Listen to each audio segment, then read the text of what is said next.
Oi, gente, eu tô gravando, como eu falei lá na primeira parte da fanfic. Eu vou gravar a parte da idealização. Lembra que eu tinha falado que a Violante Cabral, que era a personagem da novela Chica da Silva, que é um personagem bastante complexo, apesar de ser codependente, lutou a novela inteira pra ficar com o cara, pra casar com o cara. Ele foi casado forçado e, como uma espécie de vingança, ele a trancou dentro de uma torre, né? Sozinha, sem ver ninguém. Ela era virgem, ela ia morrer virgem sozinha e ela fica desesperada. Vocês podem ver maiores detalhes no primeiro vídeo que eu gravei, que foi pano de fundo. E assim, a fanfic ela começa quando, né? Na novela, gente, lembra que eu falei na primeira parte lá que a Chica da Silva teria sido condenada? A personagem, né, que na vida real, se não me engano, ela não foi. A personagem ela teria sido condenada por bruxaria pela Inquisição. Então, o inquisidor que aparece na novela, que chama-se Inquisidor Expedito, apesar do nome dele quase não ser dito na novela, mas enfim. Ele tem todo o jeito de ser um sociopata e ele arrasta a asa pra Violante. Na novela fica parecendo que é um casalzinho de vilão. Mas eu não sei se eu tô enxergando coisa, eu não sei se eu tô muito bitolada nisso, mas parece um sociopata que sentiu o cheiro de uma codependente de longe. Porque, apesar da Violante ser maquiavélica e tal, ela fica a novela inteira. Eu quero ser amada, eu quero ser querida, eu quero amor, eu trocaria o céu por um beijo de amor. Por que, que ninguém gosta de mim? Por que, que ninguém nunca casou comigo? Por que, que ninguém nunca me amou e tudo? O cara sente o cheiro disso de longe. E na novela deixa-se bem claro que ela tava se interessando nele também. Ela só não ficou com ele porque ele não podia casar e ela queria casar. Para ele, ela seria uma amante ideal, né? Porque ela também fornecia ali as vítimas que ele queria torturar, que ele queria não sei o quê. E ela também era uma codependente. Ele queria aquela adoração que ela tinha pelo João Fernandes para ele, né? Só que aí o que acontece? Ele deixa bem claro para ela que ele não ficaria com ela, que ele não largaria da função dele por ela, justamente porque o maior prazer da vida dele era controlar a vida dos outros, era torturar os outros. Bem sociopata mesmo. Já ela não é calculista a esse ponto, porque ela larga toda a vida dela no Brasil para ir atrás do João Fernandes, só faz se ferra porque ela é trancada numa torre sozinha e a relação nunca é consumada. Aí começa a fanfic. Por que começa a fanfic, gente? Eu pesquisei muito sobre a Inquisição para fazer essa fanfic e sobre a lei da época também em Portugal, que eram as ordenações filipinas, que era a lei que se aplicava a Portugal e também às províncias ou colônias, né? Brasil. Gente, Portugal colonizou muitos lugares, né? Então, naquela época, essas ordenações filipinas, elas regiam não só Portugal, mas as colônias também. Não havia sede do Santo Ofício no Brasil, da Inquisição no Brasil. Então eles enviavam visitadores ao Brasil para ver se o povo estava sendo muito herege ou não. Principalmente uma das principais, entre aspas porque eu não concordo com isso, heresias da época, era o judaísmo.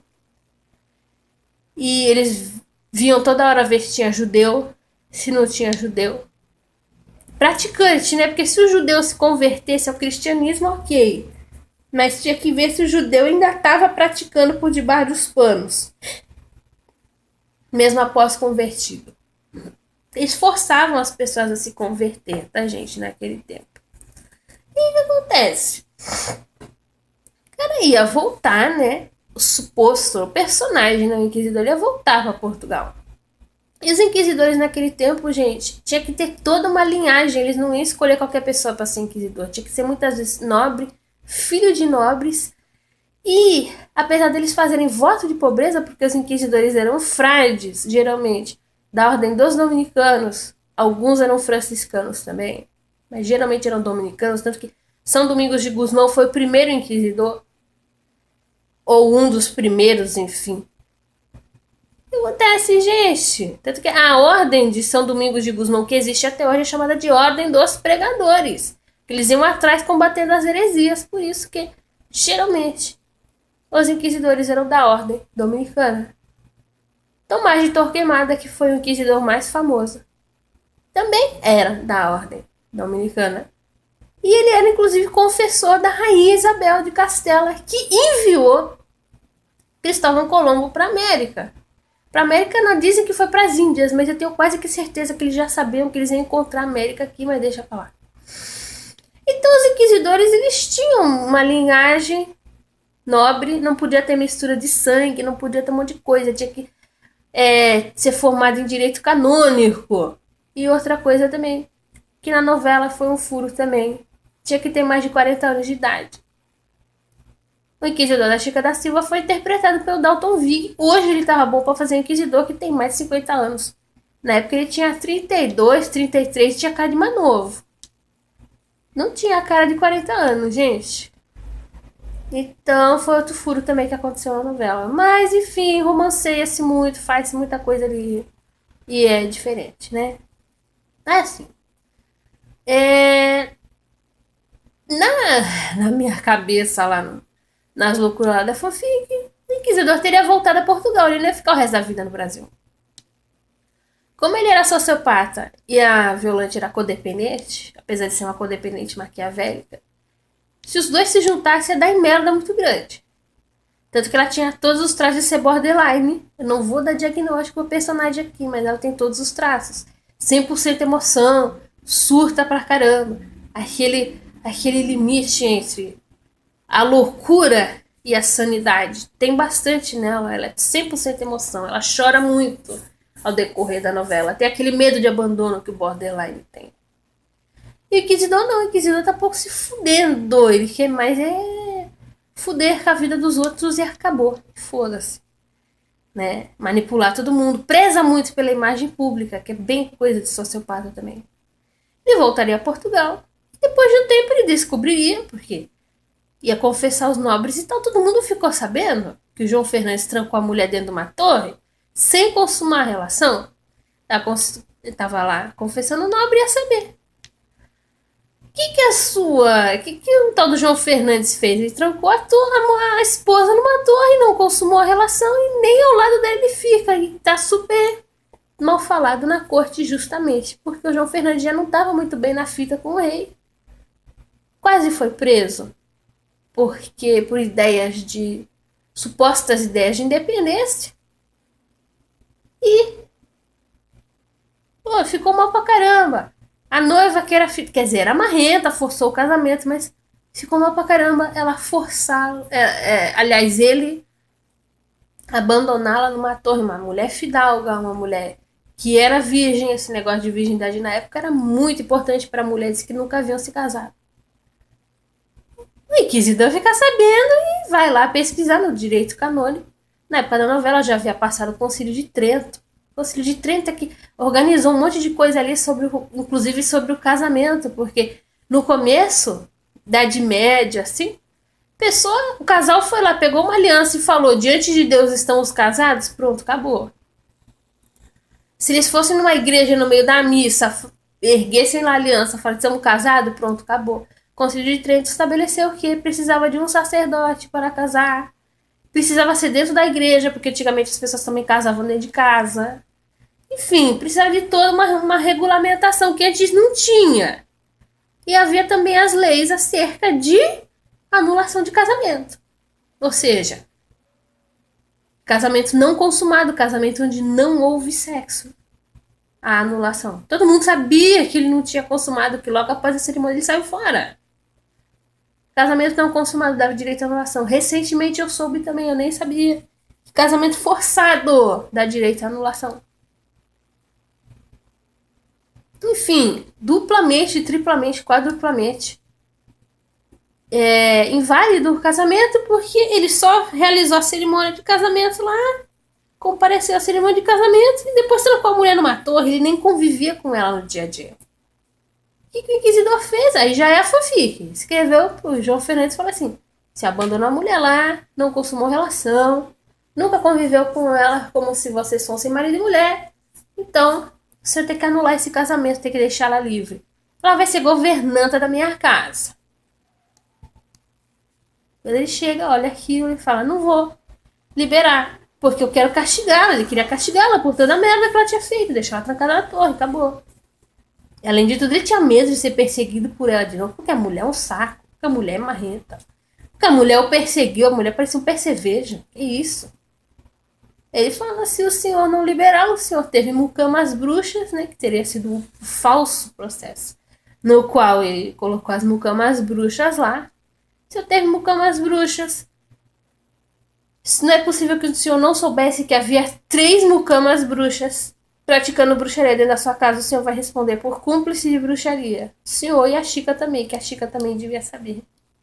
Ah, minha filha, ele procura o rei e o rei fala: eu que não me meto com a Inquisição, como ele fez no caso do processo da Chica, que ia condená-la por bruxaria. E fala: o João Fernandes não tem escolha, ou é isso ou ele morre. Então ele chega e fala: tá bom, eu anulo o casamento. Com uma condição: eu não quero mais que essa mulher me importune e não me torre mais o saco. Ele: pode garantir, vou lhe garantir que pro resto, enquanto eu viver, essa mulher nunca mais vai cruzar seu caminho, nem o caminho da Chica, nem de nenhum dos seus conhecidos. E de fato não vai mais, e eu vou explicar porquê nesse e nos outros vídeos que ainda vou gravar. Só que ele faz um pedido adicional. Eu quero ter a noite de núpcias com ela que o senhor rejeitou, então deixa os criados avisados, que é para não acudi-la caso ela resista. Gente, ele estuprou ela ali dentro? Ia. Mas enfim. Quando ele chega lá na torre, a mulher está daquele jeito, né? Tem um videozinho no YouTube da novela. Tá daquele jeito, descabelada, despenteada. Totalmente carente. Ela já era carente antes, você imagina depois de ficar um ano trancada numa torre. Sozinha, sem falar sequer com os criados. Louca pra ser amada por alguém. O cara chega lá e fala: quer se confessar comigo? Quero. Começa a chorar, começa não sei o que. E ele é todo ouvido. Ninguém quis escutar essa mulher. Ele é todo ouvido. Não, legal. Fecha a porta, que é pra supostamente fazer a confissão, mas também pra ter privacidade com ela. E aí ele começa a falar: a senhora finalmente está livre dele. Ela começa a falar: eu odeio esse homem não consumou relação comigo, esse homem não convive comigo como meu marido. Ah, minha senhora, casamento não consumado dá direito à anulação. A anulação já foi feita, a senhora está livre dele. Oh, fala: como assim? Onde é que eu vou viver? Vai morar na minha casa, vai ser minha governanta. Ai, que legal, vou poder casar com outro homem. Não, não vou deixar. Não vai deixar? Como assim não vai deixar? Não vou deixar, porque o seu dote está em meu poder. Porque o João Fernandes tinha medo da senhora ir atrás dele, caso o dote estivesse em vosso poder. Então o seu dote veio para mim, que é para eu impedi-la de procurá-lo outra vez. Aí ela fica: mas como assim? Eu não vou poder casar com ninguém. Mas eu quero casar, mas não sei o quê. Não, eu não vou deixar você casar porque eu te amo. Mentira, não ama ninguém, mas enfim. Aí ela fica: mas meu Deus do céu, mas eu não posso perder a minha honra. Ela ainda resiste um pouco, porque ela tem a honra dela, que ela não quer perder, enfim, né? Naquele tempo era muito importante esse lance, principalmente para as mulheres nobres. Eu não posso perder a minha honra, eu não posso isso, eu não posso aquilo. Só que assim, ela já arrastava a asa pro cara na novela. Só não teve nada com ele porque ele não podia casar e ela queria casando. De repente ela fica um ano trancada numa torre sem falar com ninguém. Aí surge o cara dar uma de Salvador: não, eu te tirei da torre. Eu te tirei desse casamento falido, esse casamento de merda. Não fala esse termo, eles não falam palavrão na fanfic, mas enfim. Eu te tirei desse casamento horrível, eu te amo, eu quero te amar e não sei o que. E ela sempre teve uma coisinha por ele. Só não fez porque ele era religioso. Não fez nada com ele porque ele era religioso. E ela então, enfim, eu vou resumir porque tem lá no capítulo, quem quiser ler. Ela fala assim: quer saber? Eu não pude. Eu me guardei para um casamento final. 2 noivos me desprezaram. Todo mundo me desprezou. Todo mundo me tratou mal. Quer saber? É com esse mesmo que eu vou. E ele nem ele não ia forçá-la. E deixa bem claro para ela: você ainda pode ir para minha casa, ser minha governanta. Claro, não ia deixar ela ter nenhum outro homem. Porque vai pro território dele. Presta atenção nisso, gente. Quando a pessoa te leva pro território dela, o bicho pega. Ah, mas sabe o que ela ia fazer? Ela tava sem dote, ela tava sem nada e tava carente. Mas enfim, em primeiro lugar, ela podia não ter perseguido o João Fernandes daquela forma, mas enfim, vai pra casa dele. Ele. Só que ele fala, você pode ir ainda moça pra minha casa. O que, que é moça? É uma metáfora, um eufemismo, digamos assim, para mulher virgem. Pode ir ainda moça pra minha casa. Ela fala que não. Eu não quero. Eu quero agora. A mulher que se guardou a vida inteira, de repente, dá um surto meio de quase uma. Não vou dizer uma ninfomania, mas um negócio assim, porra, eu me guardei para um casamento fidalgo até agora. Meu marido não chegou junto, meu marido não compareceu, meu marido não gostou de mim, ninguém gostou de mim, então eu vou com ele mesmo. E ela fala: se o céu não me deu amor, que o inferno dê a mim. Enfim, ela não queria trocar o céu por um beijo de amor. Trocou. E eles fizeram. Ele não a forçou. Nem na fanfic. Nesse momento ele não a força. Depois ela se arrepende, não, reiterando, não foi forçada. Existe diferença entre forçar e entre fazer e depois se arrepender. Às vezes o cara é tão bosta e a relação é tão merda que você se arrepende. Ela se arrependeu porque ela fala: ai, agora eu sou uma perdida. Ai, eu só tinha minha honra, agora eu não tenho mais. Aquela coisa toda.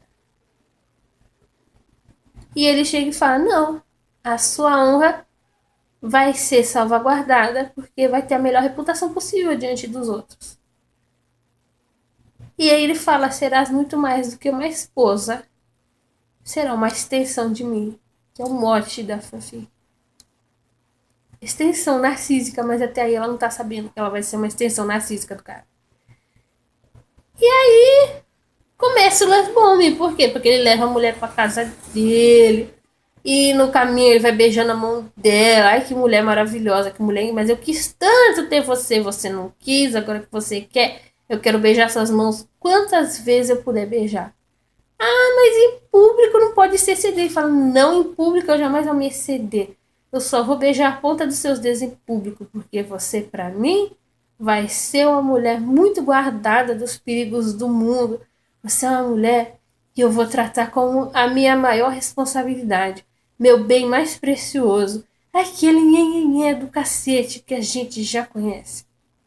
Muita gente que leu a fanfic já reconheceu a maldade do cara nesses primeiros capítulos em que há a idealização.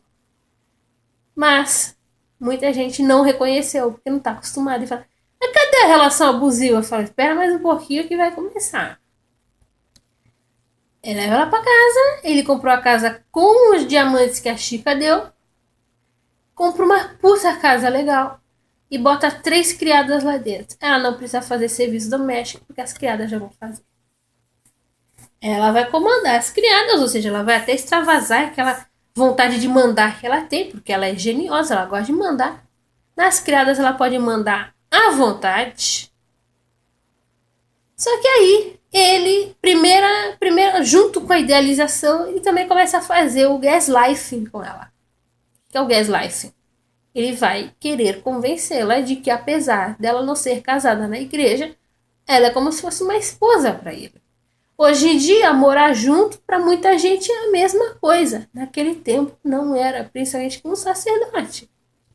O cara vai chegar lá, vai impor uma série de regras para ela, só que ele vai impor essa série de regras dizendo para ela que: ah, eu te imponho essa regra porque mulher direita não faz isso. Mulher direita não sai sozinha na rua. Ela precisava se sentir mulher direita, ela precisava se sentir esposa e não uma vagabunda. Mulher direita não pode sair na rua. Mulher direita não pode usar tal roupa. Mulher direita não pode usar maquiagem. Mulher direita não pode pôr isso, não pode pôr aquilo, não pode pôr aquilo outro. Só vai sair na rua comigo. Sozinha não pode sair. Com as mucamas não pode sair, só pode sair comigo. Tem que cuidar da casa, tem que cuidar de mim, que agora eu sou seu senhor. Tudo isso. Não pode me chamar de tu, só pode me chamar de senhor. Para muita gente isso é assustador. Na época era até normal. Na época as mulheres portuguesas ficavam trancadas em casa. E era muito semelhante. Elas ficavam costurando, parindo um filho atrás do outro e cuidando das criadas ou das moças. Falam que era das moças, ficavam com outras mulheres lá dentro. É igualzinho. Então ela tem o cotidiano igual ao de uma esposa, sem ser esposa. É o primeiro gaslighting. Você é minha esposa e você é mulher direita mesmo, sem ser casada na igreja. Ela se sente uma esposa. Ele vai determinar até as orações que ela vai fazer. Mas ela acha que isso, até aí, ela acha que isso é cuidado. Muita gente acha que é cuidado, gente. Quando eu falava do eu odeio amor e queria olhar e saber qual que é a roupa que eu tava vestindo, isso é cuidado. Isso não é loucura, não. Isso não é abuso, não. Isso é cuidado.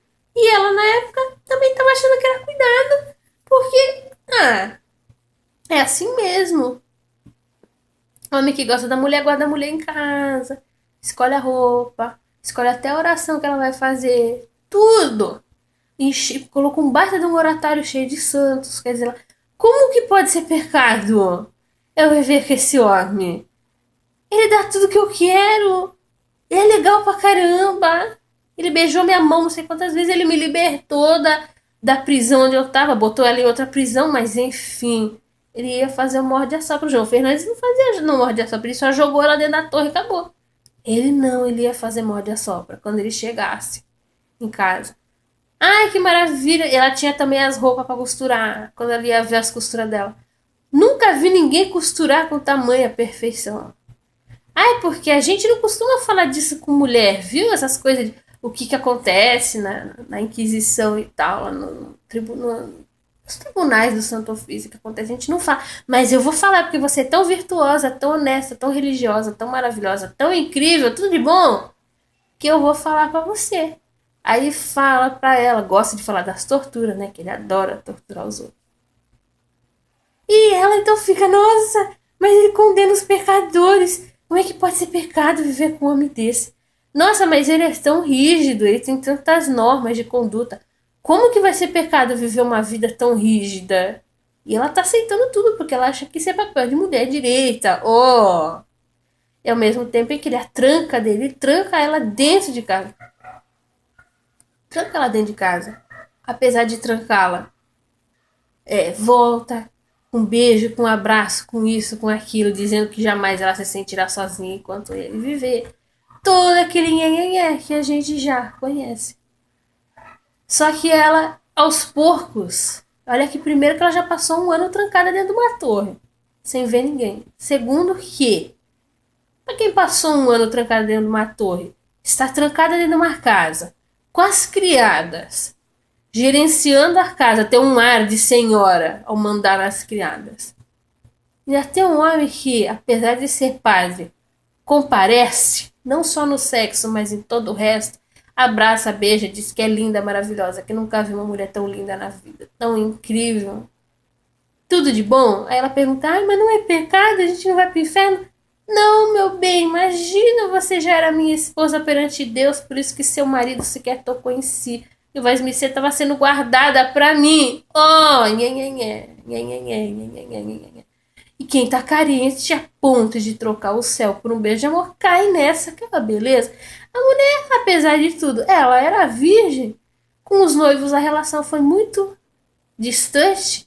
Naquele tempo, o noivo não morava junto, o noivo sequer beijava na boca direito. Então ela não conhecia nem a dinâmica do que era relacionar-se romanticamente com um homem, porque os noivados dela foram todos muito distantes. Não tinha nada, não tinha convivência com os homens. Ela só conheceu a decepção, mas ela não conheceu a convivência com o homem. Então, pô, aquilo pra ela é uma maravilha. Aquilo ali pra ela é uma maravilha.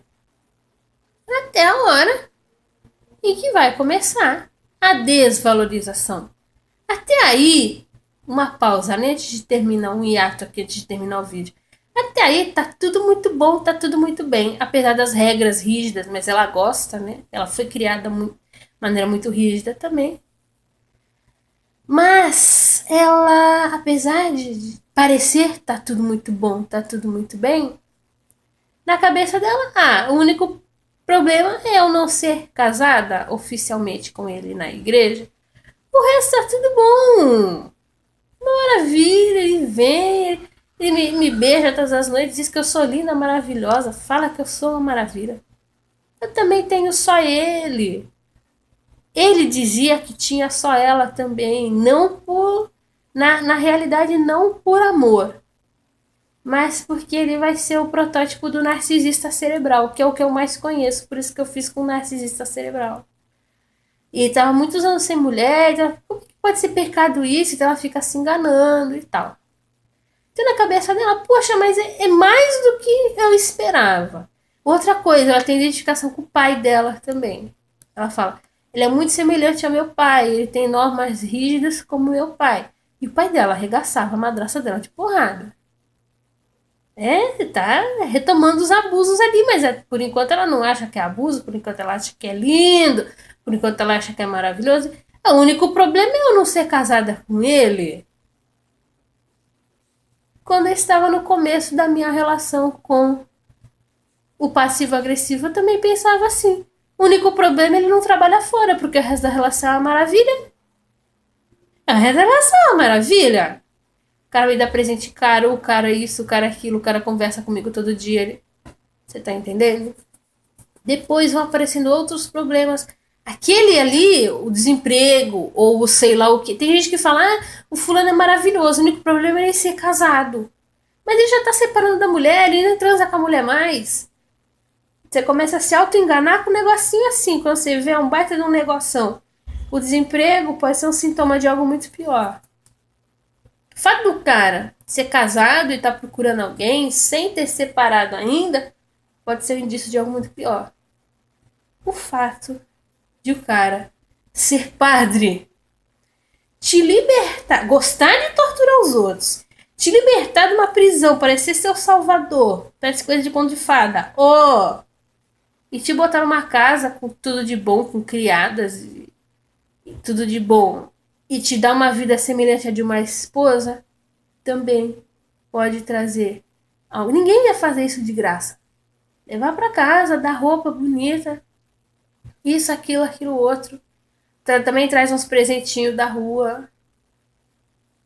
Ele não quer ter... Todo mundo tinha outras mulheres, até o João Fernandes tinha outras mulheres. Muitas outras mulheres.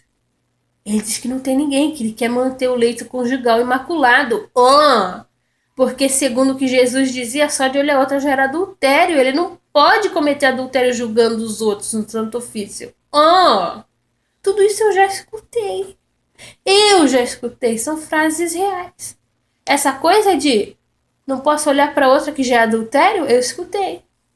Coisa de é minha maior responsabilidade, meu bem mais precioso, eu escutei. Mulher mais linda do mundo, já escutei. Tudo isso eu já escutei e eu pus na fanfic, porque é baseada em algumas coisas e fatos reais. E essa mulher, então, ela acha que tá tudo bem, mas o cara vai fazer isso de graça? Não vai. Ele não a leva para casa porque ele a ama e quer dar uma relação legal para ela. Ele a leva para casa porque ele tem certas parafilias ali, que eu vou falar na outra parte da desvalorização. E essas parafilias ele só pode realizar com alguém extremamente codependente, que caso contrário a pessoa o largaria na maior. Além dele ser frade, que não seria fácil uma fidalga querer se relacionar com um frade. Além dele ter todo aquele negócio de eu quero uma mulher desse jeito, que eu vou falar também das parafilias dele e das escolhas que ele fez. Não podia ser qualquer uma, porque geralmente padre, frade era ou com viúva ou com mulher criada. Ele não queria, ele queria uma fidalga virgem, que era o caso dela. Ir codependente. Ela casou direitinho com tudo que ele queria. E ele tinha certas parafilias que só poderiam ser realizadas com uma pessoa extremamente codependente. Caso contrário, a pessoa ia largá-lo. Não ia aguentar, ia largá-lo. E eu vou falar dessa parte na segunda parte, que é a desvalorização. Gente, muito obrigada por mais essa atenção. Até o próximo vídeo.